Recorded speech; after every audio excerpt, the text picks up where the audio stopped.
So, hello Chapati, welcome back to STVZ and this is Sandeep Bhaiya from IIT Guwahati.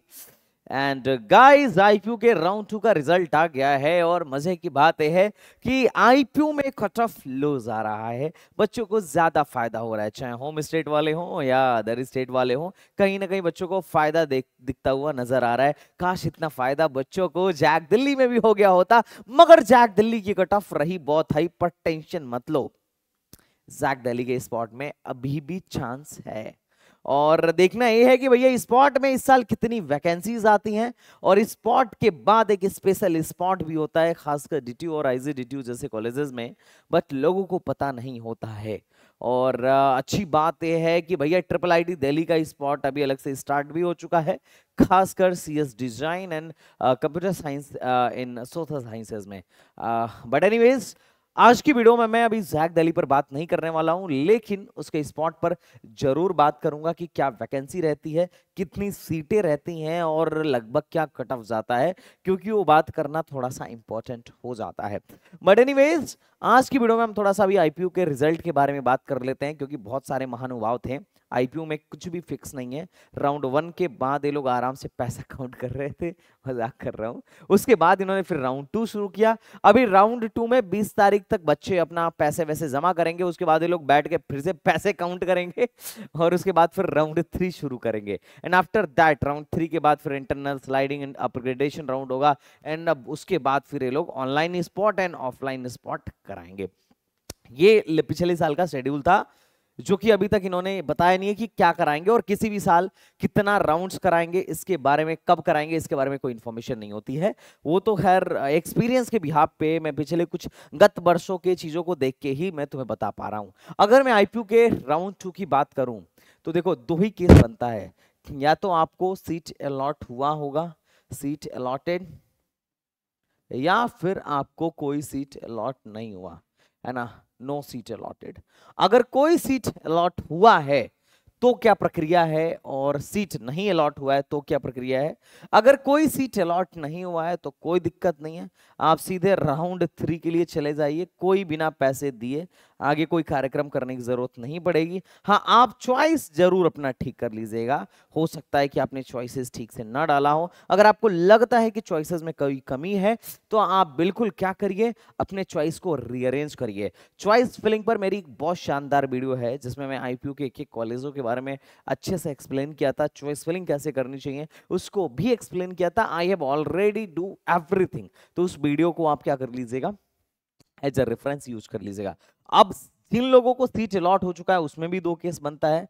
या तो पहले ही seat allot हो चुका है, या फिर इस राउंड 2 में, या तो उनको राउंड 1 में सीट अलॉट हुआ होगा, या फिर राउंड 2 में सीट अलॉट हुआ है। अगर आपको राउंड 1 में सीट अलॉट हो गया था तो फिर तो कोई टेंशन नहीं है। आपका ऑलरेडी जो भी इनका सीट एक्सेप्टेंस फीस है 96,000, आपने उसको जमा कर ही दिया होगा, और नहीं अगर जमा किया होगा तो मुबारक हो, काउंसलिंग से आप बाहर हो चुके होंगे अब तक। और अगर आपका डॉक्यूमेंट भी वेरीफाई हो गया होगा, अगर डॉक्यूमेंट नहीं वेरीफाई हुआ है तो फिर से मुबारक हो, आप क्या हो चुके होंगे आपकी सीट कैंसिल हो चुकी होगी, है ना मजाक कर रहा हूं। लेकिन अगर राउंड 2 में अभी आपको फ्रेश सीट अलॉट हुआ है, सीट अलॉट हुआ है, तो अब आपको सारा कार्यक्रम करना है।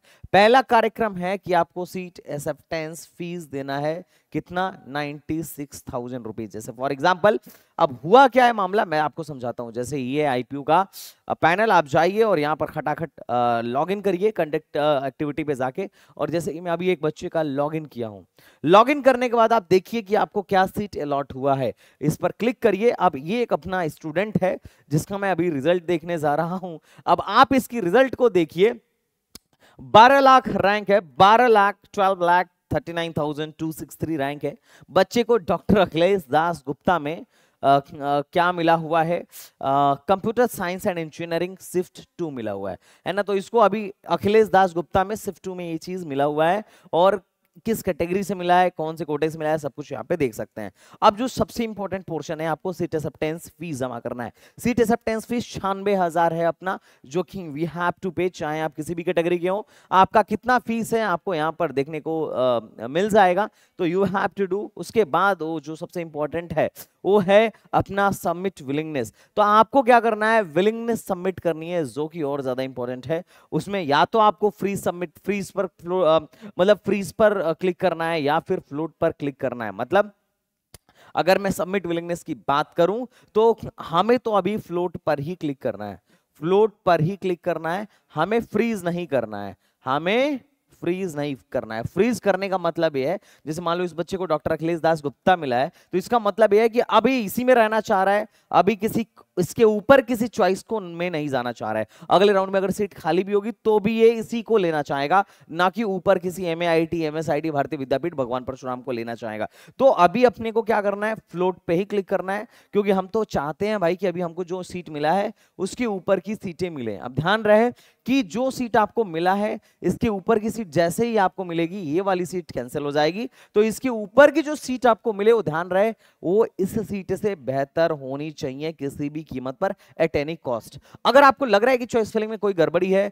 मुझे जो मिला है वो बेहतर है, ऊपर वाली अच्छी नहीं है, तो आप चॉइस फिलिंग में थोड़ा बहुत फेरबदल कर दीजिएगा, ताकि आपको इससे बेहतर ही सीट मिले, अगले राउंड में इससे खराब सीट ना मिले।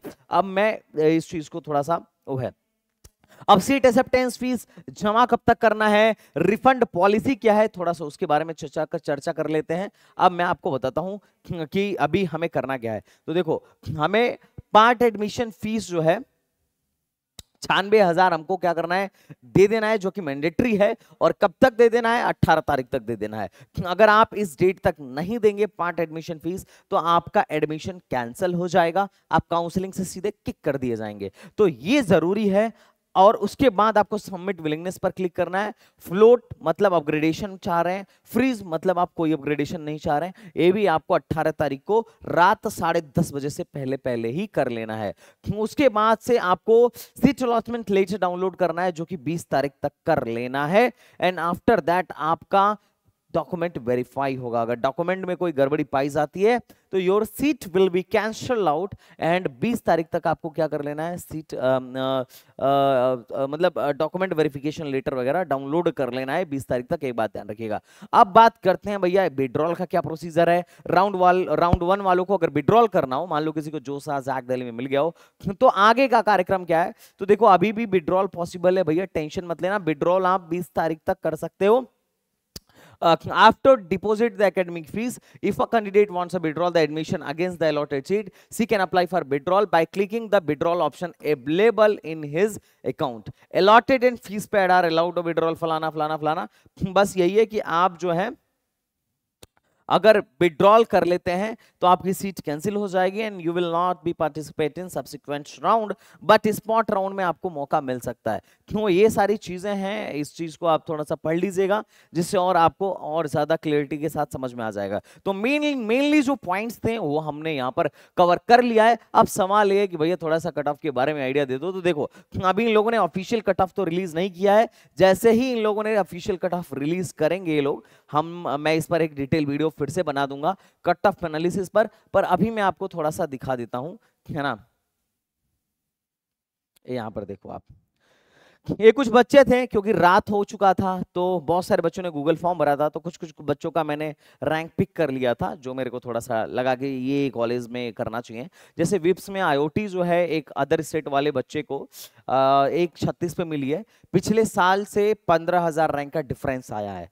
अगर इलेक्ट्रॉनिक्स एंड VLSI की बात करोगे तो इसमें भी 12,000 का फायदा हुआ है बच्चों को। यहाँ पे देखो लगभग एक, अच्छा हो सकता है इससे और भी ज्यादा लो रैंक पर मिली हो, क्योंकि ये तो उन बच्चों का डेटा है जो अभी मेरे को क्या कर रहे थे, अपना व्हाट्सएप कर रहे थे, क्योंकि सारे बच्चे अभी व्हाट्सएप नहीं कर रहे होंगे, क्योंकि अभी मैं जब वीडियो बना रहा हूं तो ये हो रहा है लगभग 12:23। तो ज्यादातर बच्चे 12 बजे के बाद अभी मैं खाली हुआ था, तो मैंने बच्चों ने जो जो व्हाट्सएप किया उनका ही डेटा उठा के अभी बना रहा हूं। तो हो सकता है कि इससे और भी ज्यादा लो रैंक पर सीट अलॉट हुई हो तो डिफरेंस और ज्यादा नजर आएगा, लेकिन इस रैंक पर तो अलॉट कंफर्म हो गया कि हुआ ही हुआ है। मतलब इतने रैंक का तो फायदा हमें देखने को ही मिला है। अगर मैं बिप्स की सीएससी की बात करूं तो थोड़ा सा अभी जो डेटा आया है, हो सकता है कि ये अभी फाइनल डेटा नहीं है, क्योंकि इसके बाद भी बच्चों को अलॉट हुआ होगा। लेकिन जहां जहां आपको फायदा देखने को मिल रहा है उससे आपको क्लियर हो गया होगा, क्योंकि पिछली बार एमएआईटी जो थी इंफॉर्मेशन टेक्नोलॉजी राउंड 2 में 1,07,249 पे मिली थी। अभी एक बच्चे को 1,11,000 पे मिला है, पिछले साल से भी लो रैंक पर मिला है। जबकि कुछ बच्चे अभी अपने ही काउंसलिंग में ऐसे भी होंगे जिनकी इससे भी ज्यादा लो रैंक पर एडमिशन हुआ होगा। तो ये चीज आपको थोड़ा सा समझ में आ रहा होगा। तो बाकी देखते हैं कट ऑफ का एक और अच्छा खासा आपको आइडिया लग जाएगा अगले जैसे इसका ये लोग कट ऑफ रिलीज करेंगे, मैं सारा कुछ क्रिस्टल क्लियर आपको सारा सामने लाके दिखा दूंगा, जैसा कि मैं पिछले राउंड्स में लाके दिखाया भी था। तो ये चीज आपको क्लियर हो जाएगा। मतलब लेकिन मोटा मोटी मैंने जितना एनालाइज किया, इस साल बच्चों को अच्छा खासा फायदा हो रहा है। बहुत बहुत सारे सीट्स पर, कुछ कुछ सीट्स पर नुकसान भी हुआ है, कुछ कैटेगरीज को नुकसान हुई है, लेकिन अल्टीमेटली अभी अपन लोग आईपीयू के काउंसलिंग में फायदे में है। जैक दिल्ली जैसा हाल नहीं है, जैक दिल्ली में तो हाल बेहाल था। जैक दिल्ली में बहुत हाई कट ऑफ रही क्योंकि जोसा काफी पहले हो गया है ना। तो ये सारी चीजें हैं जो वो है, लेकिन आप घबराना मत मेरे भाई। अगर आपकी रैंक लो है, आप अदर स्टेट से हो और आप 1 लाख रैंक के बाद भी एमएआईटी एमएसआईटी चाह रहे हो, तो आपसे मैं यही रिक्वेस्ट करूंगा कि आप हमारे स्पॉट काउंसलिंग में पार्टिसिपेट जरूर करिएगा। और आपके लिए स्पॉट काउंसलिंग का प्रोग्राम भी लॉन्च हो चुका है। आप आईपीयू का चाहें तो हमारा प्रोग्राम लॉन्च कर लीजिए, बाय कर लीजिए, एंड डेफिनेटली आपको इसमें मिलेगा एक personal mentorship, best solution. You will get each and everything whatever you required for getting admission in GGS IPO. यहाँ पर आपको यहीं का DTU का ही मेंटर आपको असाइन होगा, या फिर किसी टॉप के इंस्टीट्यूशन का एक मेंटर असाइन होगा जो 1-to-1 सारी चीजें देखेगा, and that will be very much helpful to you. Okay बच्चा पार्टी, तो आई होप आपको सब कुछ क्रिस्टल क्लियर समझ में आ रहा होगा। तो चलिए फिर मिलते हैं नेक्स्ट वीडियो में, तब तक के लिए bye bye, tata and shine, thank you so much.